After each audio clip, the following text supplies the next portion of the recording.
Hindi ka makapagbibigay kung hindi ka marunong tumanggap. Yes, it is important to give than to receive.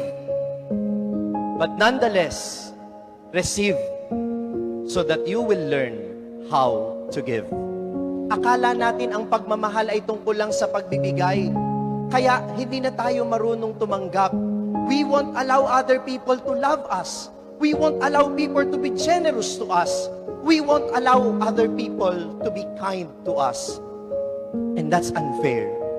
That is not loving. Sometimes loving is not just about giving. Sometimes loving is about receiving. Sabi po sa akin ng isang magulang, Father, bakit ganon? Ibinigay ko na po ang lahat, pero bakit parang wala pa rin nangyari? Bakit parang hindi pa rin po nagbago ang aking anak? Saan po kaya ako nagkamali? At alam niyo kung anong sabi ko? Baka yun ang mali. Binigay mong lahat. But when was the last time that you listened to your son or your daughter? When was the last time that you allow your children to love you? Baka naman kasi bigay tayo ng bigay kasi akala natin itong pagmamahal. Pero ang kailangan lang naman pala ay tanggapin natin sila kapag sila'y nagkamali. Ang kinakailangan pala ay tanggapin natin yung mga maliliit na bagay na kaya nilang ibigay. Kahit na yan ay drawing na burara.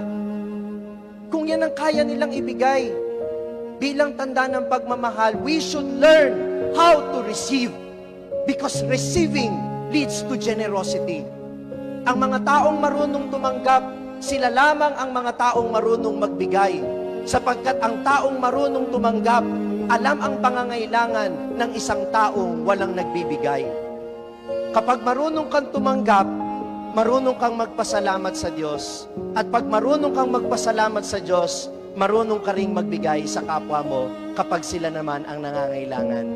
So it is very important to receive as it is important to give. Kaya sana wag nating pagkaitan ng ating kapwa ng pagkakataon na bigyan tayo.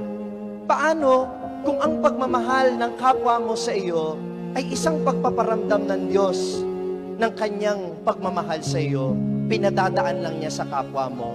Pahalagahan natin ang pagtanggap kung paanong pinagpapahalagahan natin ang pagbibigay. Sapagkat kapag tayo'y marunong tumanggap, natututo tayong magpasalamat. At kapag tayo ay nagpapasalamat, tayo ay nagbibigay din sa ating kapwa.